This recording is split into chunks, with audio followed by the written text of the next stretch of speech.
Have you ever been playing your POKEROGUE run and just wish that you could have like 30 shiny charms or 1,000 candy jars or some crazy stuff like that? Today I'm going to be showing you how to manually bypass the item stat count limits. So with this trick, you're going to be able to give yourself more than 4 shiny charms, more than 99 candy jars, more than 99 XP charms, more golden pokeballs, more XP shares.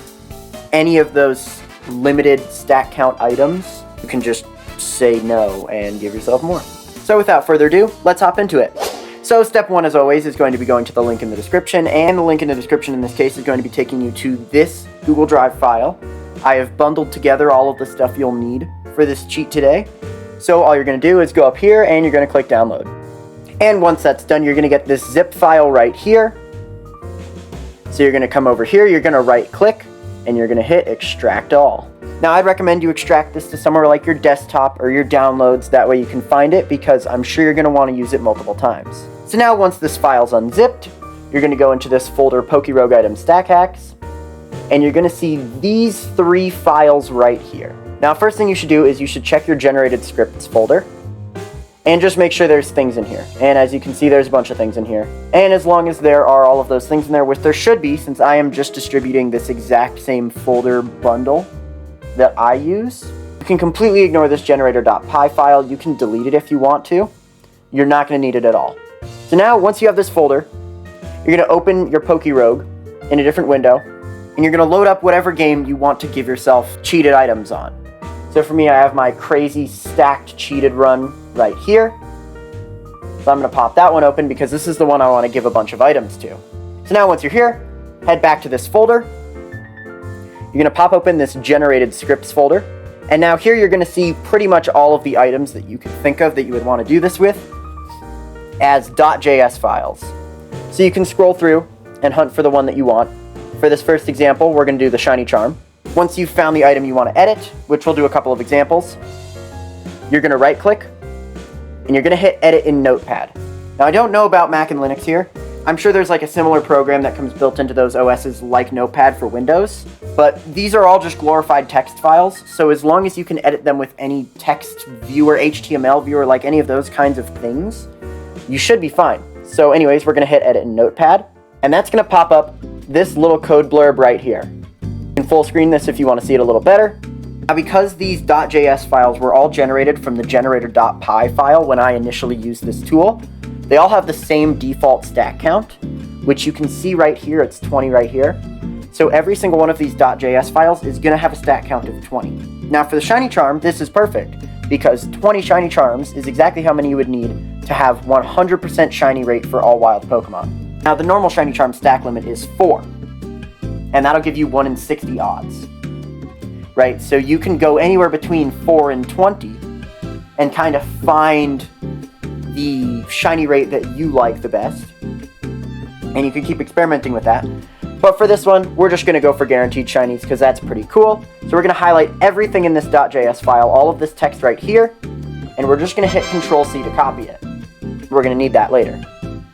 Now you can close out of your notepad here and hop back over into your POKEROGUE run. Now what we're going to do is we're going to open the developer console tools thing. Technically we are going to be doing some coding, but it's really easy, and I'm going to walk you through it all step by step. So you have the choice of hitting F12, Control-Shift-I, or right-clicking and then hitting Inspect. I think for Opera GX browser and Opera, I think it's a little bit different. I think it's right-click and then it's like developer tools or something. Anyways, you can use any of these options to do this. Now, make sure at the top, make sure you're highlighted over this console tab.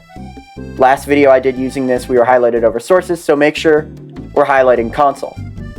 Then, all you're going to do right here is you're going to click on this little caret, and all you're going to do is you're just going to hit Control-V to paste all of that code. You're going to hit enter, and it's going to say found at index, updated stat count to whatever you had it set for, followed by true. You can leave this open for now, because we'll come back to it and do a couple more examples, but now head back into your run.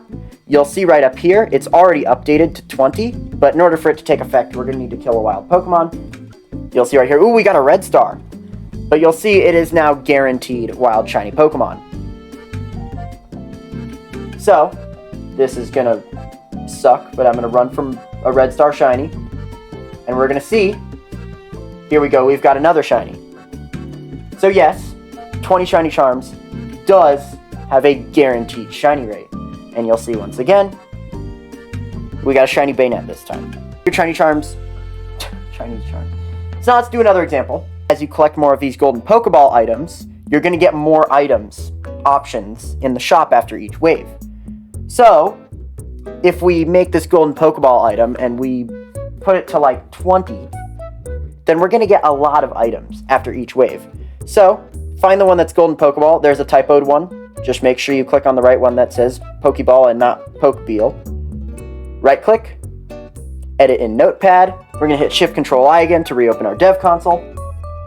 If you left it open, then cool. And once again, you're just going to hit Control-V to paste it. And once you hit Enter, it's going to say Found at Index, Updated Stack Count. Once you get back into the game, you'll see that the golden Pokeballs are now at 15. Again, we're going to clear a wave and it's going to update. Anyways, you'll see here now we have a lot of items to choose from. And a couple of them won't show up because it's glitchy like that. But you'll still be able to see them in this bottom little text box here. So now we have a lot of items.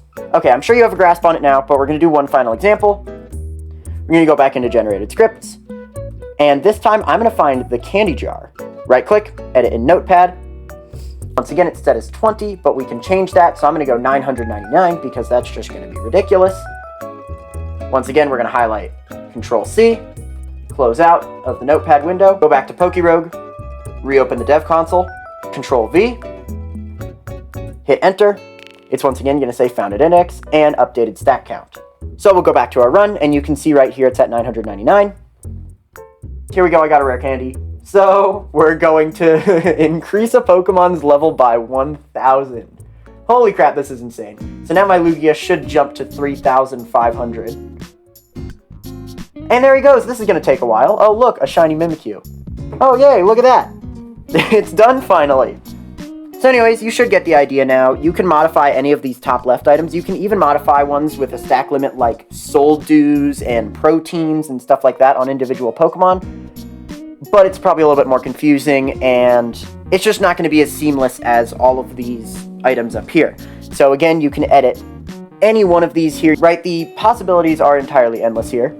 And you can use this in combination with last video's tutorial to make some ridiculous save files. There is one final caveat of this tool. Now, if you remember earlier in the tutorial, I cannot say tutorial. Now, if you remember earlier in the tutorial, I said that you're probably going to want to open this tool multiple times. Well, unfortunately, despite how awesome it is that we now have the stat counts updated, if at any point we save and quit out of our run and we hop back into it, the game's going to go, oh crap, and realize that we have messed with the stat counts, and it's going to put them back to normal. So basically, anytime you reopen your run and you want to modify the stat counts to mess around with stuff, you will have to redo this process every time you open your run. So it's not the end of the world, it just kind of sucks that it doesn't save. So anyways, that's about it for this tutorial. It's a pretty short one, pretty simple one. As long as you keep track of your folder, this should be a really simple one that you can do as many times as you want on your own. So as always, let me know if you had any problems in the comments so I can hopefully help you troubleshoot, and I'll see you in the next one.